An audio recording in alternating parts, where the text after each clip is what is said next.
मांझे, आप देख रहे हैं न्यूज 21। देखिए, जोधपुर के जय नारायण व्यास विश्वविद्यालय के पूर्व छात्र संघ अध्यक्ष ने जब राजनीति में कदम आगे बढ़ाया तो एक पॉलिटिकल पार्टी में उनकी एंट्री ने थोड़ी बहुत सुर्खियां बटोरी। इसके बाद जब बाड़मेर जिले की एक विधानसभा सीट की टिकट किसी और को दे दी जाती है तो ये युवा बागी हो जाता है, निर्दलीय ताल ठोक देता है।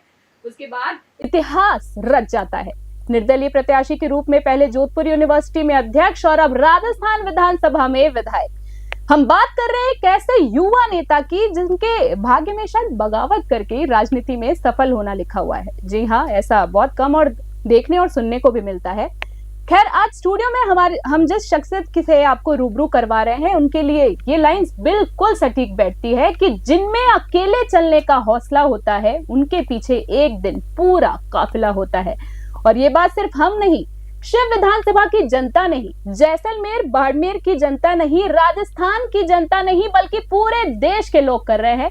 तो आइए मिलते हैं शिव विधायक रविंद्र सिंह भाटी से। भाटी साहब, बहुत बहुत खमा गणी, नमस्कार। आपका बहुत बहुत स्वागत है और आपने हमारे लिए अपना बहुमूल्य समय निकाला, बहुत बहुत शुक्रिया उसके लिए। बहुत बहुत कैसे हैं आप भाटी साहब? कैसे हैं घर परिवार में सब कैसे हैं? सब बढ़िया। बहुत बहुत शुक्रिया आपका। तो भाटी साहब, देखिए, सबसे पहले तो हम ये कहना चाहेंगे कि एक व्यक्ति होता है चर्चित और एक होता है चहेता।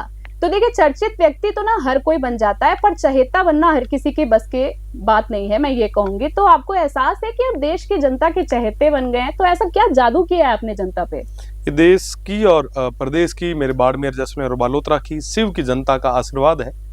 और मैं विश्वास के साथ कह सकता हूँ, इनके हर उम्मीद पे, इनके भरोसे पे पूरे तरीके से कायम उतरूंगा, खरा उतरूंगा। बहुत बहुत आपको जनता आपको प्यार करती, तभी मैंने कहा कि आप चर्चित के साथ साथ चहेते हैं भाटी साहब। तो भाटी साहब, सबसे चलिए हम बात करते हैं। आप बाड़मेर के दुधाड़ा गांव से आते हैं। आपसे राजनीति के हम सवाल पूछे, उससे पहले हम थोड़ा सा जानना चाहेंगे आपके बचपन के बारे में। गांव कितना बड़ा है, गांव की तस्वीर कैसी है, क्या कुछ स्कूलों के दिन में रविंद्र सिंह भाटी जी को करना पसंद था, क्या अच्छा लगता था? देखिए, मेरा गांव बहुत छोटा गांव है। भारत पाकिस्तान की सीमा पर मेरा गांव है। और बचपन की बात तो बचपन लगभग सभी का एक जैसा ही होता है, ग्रामीण परिवेश का जी।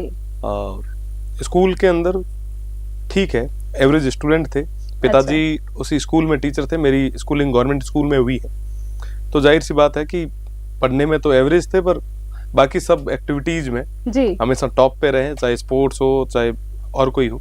तो सभी का साथ और सहयोग मिला, सभी का मार्गदर्शन मिला, जिसकी वजह से यहाँ तक पहुंच पाए हैं। बाड़मेर में आपने स्कूली शिक्षा ग्रहण की, उदयपुर से बीए की डिग्री की और फिर जोधपुर से एलएलबी की। ये चक्र कैसे चला? बीए चुनने के लिए, एलएलबी चुनने के लिए किसने आपको कहा, कैसे दिमाग में आया और ये सब विचार कहाँ से आया? बीए एलएलबी लॉ मुझे करनी थी और मैंने जोधपुर यूनिवर्सिटी से लॉ की। जोधपुर यूनिवर्सिटी का बहुत बड़ा योगदान रहा है, वहाँ के युवाओं का बहुत बड़ा योगदान रहा है। आज मुझे बतौर विधायक के रूप में सब जानते हैं, पर मुझे छात्र संघ अध्यक्ष बनाने वाले वो तमाम मेरे भाई थे। जोधपुर यूनिवर्सिटी को वो साथी थे, 36 कौम के वो युवा थे, जिनकी बदौलत साधारण परिवार का एक युवा मुख्य धारा की राजनीति में आ पाया। मैं आज इस मौके पे उन सभी को भी खूब खूब धन्यवाद देना चाहूँ। ये आपका बड़प्पन है भाटी साहब, यही कारण है कि आज आप जनता के चहेते हैं, उनके दिलों पे राज करते हैं। चलिए, शिक्षा के बारे में आपने हमको बता दिया। अब जरा हम आपसे बात करना चाहेंगे कि छात्र संघ चुनाव में रविंद्र सिंह भाटी की एंट्री कब होती है और कैसे होती है, और सबसे महत्वपूर्ण सवाल है कि क्यों होती है? जाहिर सी बात है कि मैं ग्रामीण परिवेश से आया हूँ। मेरा गाँव जोधपुर से 300 किलोमीटर दूर था। जब पहली बार फॉर्म डिपॉजिट करवाने यूनिवर्सिटी में आया तो कई सारी चीजें, समस्याएं मुझे देखने को मिली। ठीक है। और 5 साल जब यूनिवर्सिटी में निकाले तो तमाम साथियों ने कहा कि इन ग्रामीण परिवेश से आने वाले युवाओं की आवाज को बुलंद करने के लिए आपको आगे आना होगा, चुनाव लड़ना होगा। मैंने लॉ कंप्लीट की थी, सब साथियों के आग्रह पे, उनके कहने पे मैं आगे आया, चुनाव लड़ा। परिस्थितियां अनुकूल थी, पर टिकट नहीं मिल पाया। खैर, उतार चढ़ाव आते जाते रहते हैं। जनता का आशीर्वाद साथ था, युवाओं ने पूरा साथ दिया, सहयोग दिया, जिसकी बदौलत 57 साल के इतिहास में पहली बार एक निर्दलीय छात्र संघ अध्यक्ष के रूप में मुझे काम करने का मौका मिला। तो अगर आप 57 साल के इतिहास में अगर पहली बार कोई निर्दलीय जीत के जाता है तो उस पर जिम्मेदारियां भी बढ़ जाती है। सही बात है। हमें प्रूफ करना होता है कि आपने सही चुनाव किया है। तो काम किया, छात्र हितों के लिए मेहनत की, जो हमसे हो पाया। और सबसे बड़ी चीज, मैं आज भी शुक्रगुजार हूँ तमाम युवा साथियों का, 36 कौम के मेरे उन भाइयों का, जिन्होंने एक साधारण से परिवार से आने वाले युवा पे विश्वास जताया प्रदेश की और वेस्टर्न राजस्थान की सबसे बड़ी यूनिवर्सिटी में बतौर छात्र संघ अध्यक्ष मुझे काम करने का मौका दिया। जी बहुत बहुत अच्छी बात है। भाटी साहब छात्र संघ चुनाव में आप निर्दलीय चुनाव लड़ते हैं, दिग्गजों को हराते हैं और अध्यक्ष पद पर अपना नाम कर लेते हैं। खैर ये हम भी समझते हैं कि आसान तो नहीं होगा, पर छात्र संघ चुनाव का अनुभव अपना प्लीज शेयर करें, हम चाहेंगे। एबीवीपी से टिकट की दावेदारी कर रहे थे आप, फिर टिकट नहीं मिली तो निर्दलीय ही आप मैदान में उतर गए। हाँ, राजनीति में उतार चढ़ाव आते रहते हैं, स्थितियां परिस्थितियां बनती रहती है। मैंने प्रयास किए थे, हो सकता है कि प्रयास में कहीं कमी रह गई हो जिसकी वजह से मुझे टिकट नहीं मिल पाया। खैर वो समय की बातें थी। उस समय और 3 साल छात्र संघ बतौर छात्र संघ के अध्यक्ष के रूप में काम करने के बाद मैं विधानसभा में चला गया, पर फिर भी छात्र राजनीति से एक हमेशा से जुड़ाव रहा है। और मैं आज इस मौके पे आपके चैनल के माध्यम से प्रदेश की सरकार से भी निवेदन करना चाहूंगा कि आप छात्र संघ चुनाव करवाएं, नए लड़कों को मौका दें। अगर छात्र संघ के चुनाव नहीं होते या छात्र राजनीति नहीं होती तो शायद आज मैं आपके बीच में यहाँ नहीं बैठा होता। तो मेरी ये भी मांग रहेगी आपके चैनल के माध्यम से कि छात्र संघ के चुनाव होने चाहिए, नए युवाओं को मौका मिलना चाहिए, उनको मुख्य धारा की राजनीति के लिए एक सीडी जरूर उपलब्ध करवानी चाहिए। बिल्कुल बिल्कुल भाटी साहब बिल्कुल सही कह रहे हैं आप। देखिए छात्र संघ चुनाव में करीबन 1300 वोटों से आप जीते थे निर्दलीय प्रत्याशी के लिए। इस जीत को बड़ी जीत कहा जाएगा। पिछले चुनाव का अगर रिकॉर्ड से इस चुनाव के नतीजे में कितना अंतर आप देखते हैं? जाहिर सी बात है कि सभी का साथ और सहयोग रहा है और छात्र संघ का चुनाव बहुत जरूरी था, महत्वपूर्ण था। वो चुनाव जीता और जनता के आशीर्वाद के साथ में, युवाओं के भरोसे के साथ में जीता था और काम किया। आगे क्या होगा वो सब भविष्य गर्भ में है, पर जो हुआ है अच्छा हुआ है, आगे भी जो होगा अच्छा ही होगा। जी बिल्कुल। रविंद्र सिंह जी, हम जानना चाहेंगे छात्र संघ चुनाव में आप अध्यक्ष पद पर जीतने के साथ ही क्या आपने तय कर लिया था या यूं कहे कि आपने ठान लिया था कि शिव सीट से चुनाव लड़ना है, क्या ये सही है? मैं जाया जन्मा हुआ हूँ, मेरा वो परिवार है। सिर्फ विधानसभा नहीं, वो मेरा घर है, वो लोग मेरे अपने हैं, वो मेरे वोटर नहीं, वो मेरे परिवार के सदस्य हैं। उनकी सेवा करना या उनके लिए काम करना ये मेरे लिए सौभाग्य की बात है।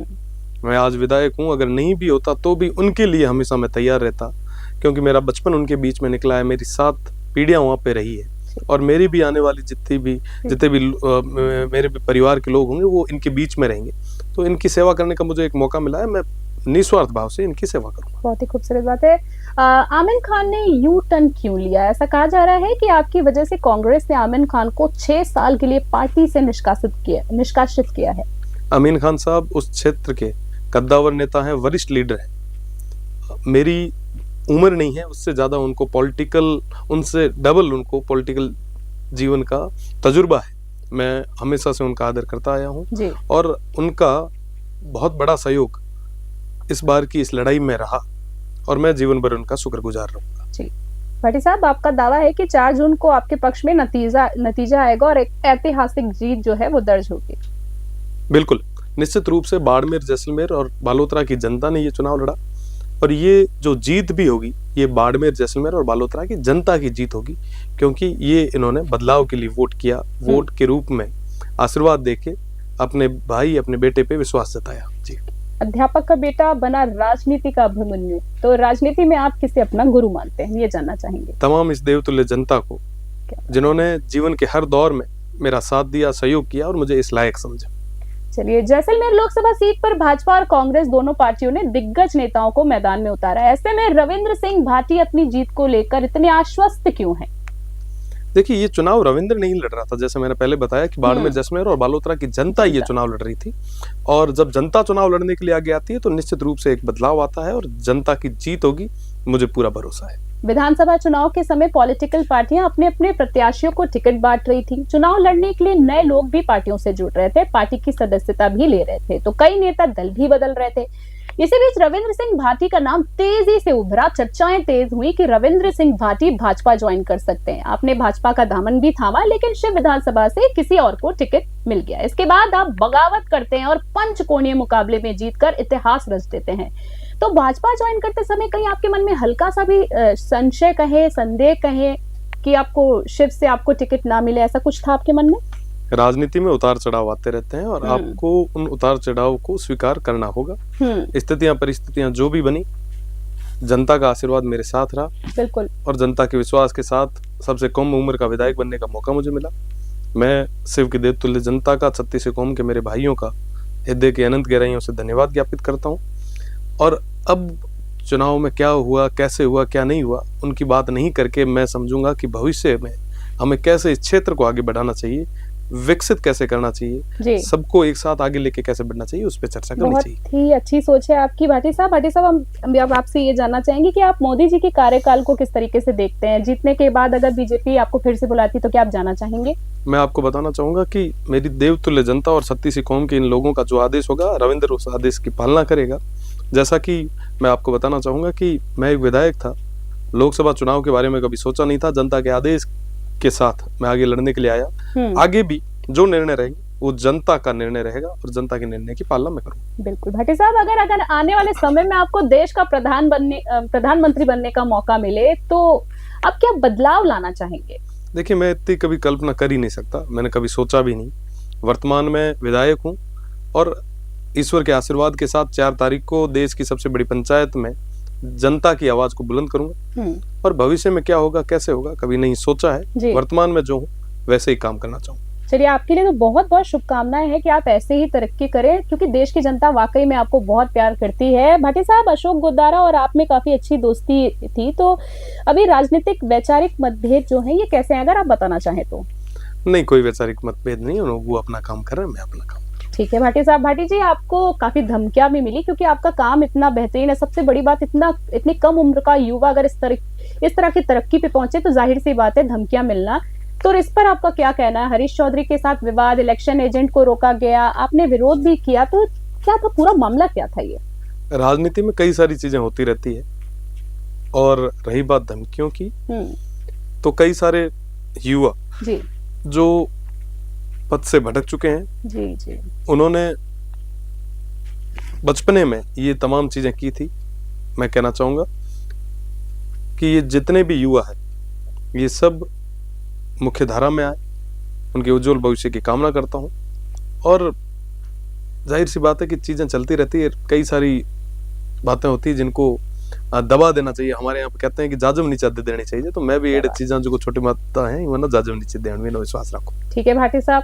भाटी जी, अब एक और चीज जानना चाहेंगे, आपके लुक्स की वजह से भी ना लोग आपको काफी पसंद करते हैं, आप काफी चर्चा में रहते हैं, और लोगों का ऐसा मानना भी है कि आपको फिल्मों में भी जाना चाहिए। तो क्या कभी कोई फिल्मों से ऑफर है तो आप जाना चाहेंगे? ये सच बात है, काफी यूथ आपको पसंद करते हैं। पसंद करना अलग होता है और फिल्में अलग होती है। मैं अभिनेता नहीं हूँ और न मैं नेता हूँ, मैं इनका बेटा हूँ, इनका भाई हूँ, और इनके बीच में रह के काम करना चाहता हूँ, सेवा करना चाहता हूँ, मैं काम कर रहा हूँ। ठीक है भाटी जी। भाटी जी, अब एक और चीज है जो पर्सनली जानना चाहूंगी कि होता है ना, अपने लोग मारवाड़ी हैं, तो जब तक हमने कहता है चूर के खाना नहीं खाते, अपने लोगों का पेट नहीं भरता है, तृप्ति नहीं मिलती है। जब तक होता है ना रोटी, छाछ, प्याज, नमक चूर के नहीं खाओ, तब तक तृप्ति मिलती नहीं है अपने लोगों को। तो आपके साथ अभी भी ऐसा होता है? कभी आप चूर के खाना खाते हैं, समय नहीं मिल पाता? नहीं, सब समय अब मिल पा रहा है। ठीक है, क्योंकि महीना भर काउंटिंग में है और तब तक सब साथियों के साथ में बैठ के यही काम है। तो मतलब आप मेरे को ये बताइए, आचार संहिता भी खाना वाना खाते हैं या आचार संहिता लगी हुई है, तो ऑफिशियली भी कई सारी चीजें जिन पे अभी काम नहीं कर पा रहे, हाँ, ऑफिशियली मीटिंग्स नहीं ले पा रहे, तब तक इन तमाम भाइयों के साथ में मिलना जुलना और ये तमाम चीजें हो ही रही।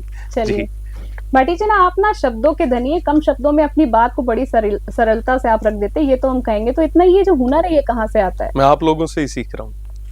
भाटी जी, ये बात तो फिर मेरा सवाल बिल्कुल सही था कि आप शब्दों के धनी, बात बढ़िया पकड़ते, सरलता से रख देते। आपने जवाब भी मेरे सवाल में से दे दिया। खैर भाटी जी, अब हम जानना चाहेंगे, आपका जो शेड्यूल है बहुत हैक्टिक रहता है, तो आप फिटनेस को लेकर आप क्या करते हैं? कैसे, सबसे बड़ी बात है, अपने आप को इतना शांत कैसे रख पाते हैं आप?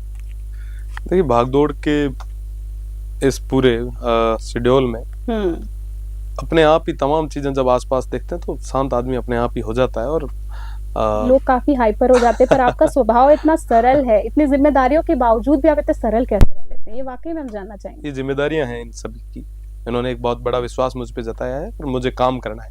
ये सब मेरे भाई हैं, परिवार के सदस्य, 36 कौम के लोग जो आज उम्मीद लगा के मेरे पास आ रहे हैं, मुझे इनके लिए काम करना और काम करते रहेंगे। जी ठीक है, एक आखिरी सवाल आपसे जानना चाहेंगे, थोड़ा सा अगर हो सके तो आपके रुचियों के बारे में हम जानना चाहेंगे, जो कोई नहीं जानता। मकराना साहब आए थे तो उनसे भी मैंने ये सवाल किया था कि हम उनको काफी बार टीवी में देखते रहते हैं, आपको देखते रहते हैं, पर कोई ऐसी चीज अगर हम हमारे साथ बताना चाहें, कोई ऐसा स्वभाव, कोई ऐसी रुचियां जो कोई नहीं जानते। मकराना साहब से जब मैंने पूछा तो उन्होंने कहा मैं ना बड़ा शर्मीला हूँ, मैं घर पे ना पानी का गिलास भी नहीं मांग पाता हूँ। तो रविंद्र सिंह जी कैसे हैं अपने निजी जीवन में, ये हम थोड़ा सा जानना चाहेंगे। निजी जीवन में जैसे सब होते हैं वैसे ही हैं, और कोई विशेष नहीं है। थोड़ी सी रुचि सर, आप अब भाटी साहब आए तो एक रुचि तो बता दीजिए हमें। रुचि मेरी नींद लेना अच्छा मुझे ठीक लगता है, सोना अच्छा लगता है, क्योंकि काफी लंबे टाइम से सही बात है। बैक टू बैक 2-3 चुनाव हो गए और भाग दौड़ बहुत ज्यादा रह जाती है, तो जिसकी वजह से शेड्यूल सही नहीं हो पाती। तो मैं चाहता हूँ कि जब भी मौका मुझे मिलता है तो मैं आराम से सोना पसंद करता हूँ। आराम से सोना पसंद करते हैं, थोड़ा अपना परिवार के साथ समय बिताना जरूरी भी है, काफी जिम्मेदारियां हैं। भाटी जी सच में तहे दिल से हम आपको बहुत बहुत धन्यवाद देना चाहेंगे कि आज आपने हमारे लिए अपना जो बहुमूल्य समय निकाला है। हम आपके उज्जवल भविष्य की कामना करते हैं, आप हमेशा स्वस्थ रहें, कुशल मंगल रहें, आपके साथ पूरे आपका पूरा परिवार, पूरे राजपूत समाज की जनता और पूरे देश की जनता को हमारी तरफ से खम्मा गणी। और बहुत बहुत धन्यवाद कि आप आज हमारे यहाँ पधारे। हम चाहेंगे कि आपकी जीत हो और आप दोबारा जरूर हमारे स्टूडियो में पधारे, इसके लिए आपका पुनः धन्यवाद। देखिए दमदार आवाज और सरल स्वभाव है हमारी शख्सियत, सच्चाई की बात बेखौफ कहने से नहीं है हम डरत। लाख करो बदनाम तुम मेरा नाम मिटा ना पाओगे, मेरे चाहने वाले मेरा नाम कागज पर नहीं दिल में लिखे बैठे। और आज के हमारे स्टूडियो में ऐसे ही शख्सियत के धनी थे आज के हमारे खास मेहमान शिव विधायक रविंद्र सिंह भाटी जी, जो जनता के चहेते तो बन ही गए हैं और हम उनसे दोबारा आपको रूबरू भी करवाएंगे। तो मिलते हैं अब अगले खास मुलाकात के क्रम में एक नए मेहमान के साथ। जब तक के लिए बने रहें, देखते रहें News 21। जय हिंद, जय भारत।